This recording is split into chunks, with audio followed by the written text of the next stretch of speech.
hope you're all good. So today I thought I'd do a little video on understanding BPD, but in a more like simple, easy, 5-category. Yeah, I've done a video on this before. It was my first video, but that was obviously a bit more shit. This video is gonna be like a bit smaller and very simplified, okay? So let's go. So our queen, Dr. Marsha Linehan, who created the wonderful dialectical behavioural therapy, which is like commonly used for people with BPD, she created this very effective treatment. And what's very interesting about this Marsha Linehan queen is that she had BPD and she realised there was no treatment for it, so she just made her own. Like, that's so iconic. She categorised the symptoms of BPD into 5 easily understandable categories.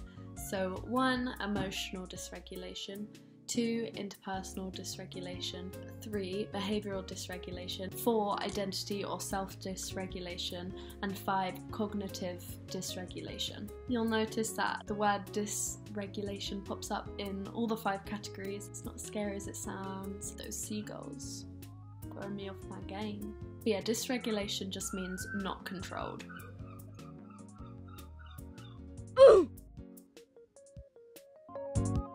And with BPD, it's something you not learn to get rid of but live beside, and you can learn to control it and tame this wild beast. You can control the symptoms. So emotional dysregulation.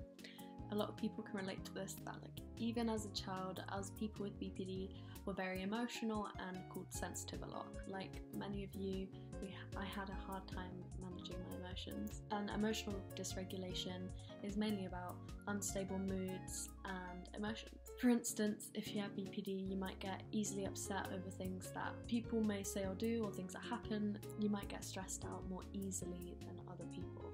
I know that one small critical or like disapproving look can send someone with BPD into like a spiral, or like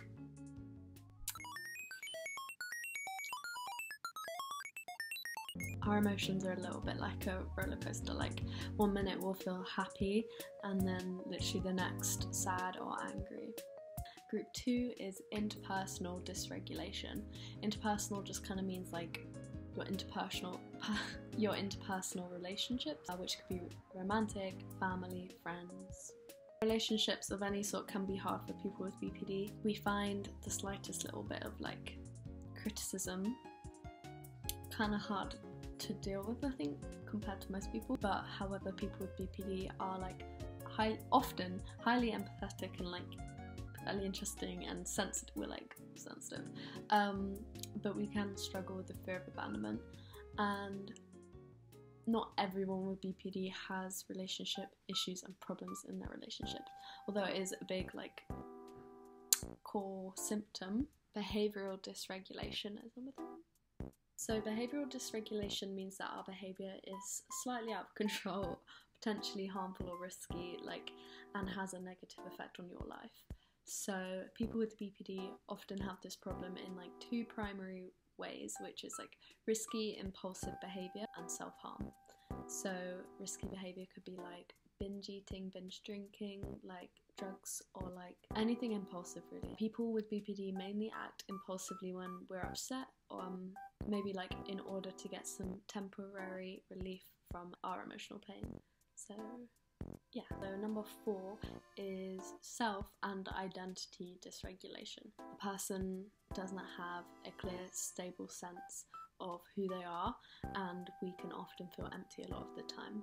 So if you have BPD, you might feel as if like your sense of who you are changes a lot, depending maybe in the situation you're in, or just the day you're having. We can all feel and act a little different in different situations, but identity disturbance doesn't involve acting and feeling different. Like, it involves the feeling that you're a different person sometimes in these situations. People with BPD like are known to have a number of like rather extreme life changes. Yeah, we don't have a very clear sense of who we are. Another important part of identity disturbance is not having like a defined sense of core identity, of who you are as a person, as well as chronic feelings of emptiness, which I'm sure we We feel that sometimes, so yeah, that's wrapped in with the identity dysregulation. So yeah, with feeling empty all of the time, it feels like there's a void in us, and it's like a big hole that needs to be filled. Yeah, sometimes we can just feel like we're nothing, we're nobody, and just feeling like we're in a big empty shell. So that's fun.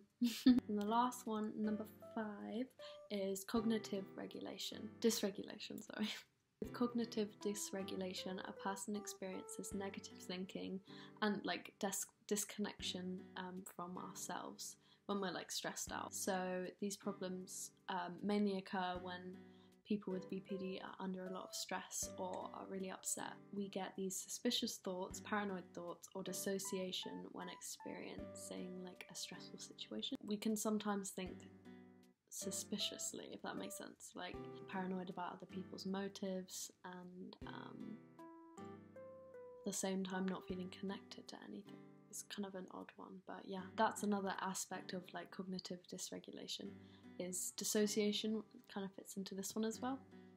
So yeah, dissociation is feeling the experience of being checked out, spaced out, foggy mental state, not aware of your surroundings, or feeling like you're not inside your body. It's not quite the same as staring into space, and it usually happens, well, it usually happens when you're distressed. It's your mind's way of coping with what's happening, but sometimes when you get so used to going into that space when you're stressed, it can happen when you're not stressing and you're just living your day-to-day life. To end this video, I just want a little reminder to everyone that not everyone with BPD is alike. It's kind of that's an obvious one. It's like saying everyone with depression and anxiety are alike. It's not cool to fucking generalize. Let's stop doing that and let's just love everyone. Don't let old 6-year-old white men on the internet tell you that like because you have BPD you're like a murderer, you're gonna ruin someone's life.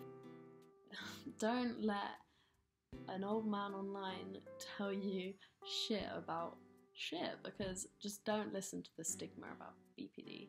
When someone's being mean to you because they think everyone with BPD is alike.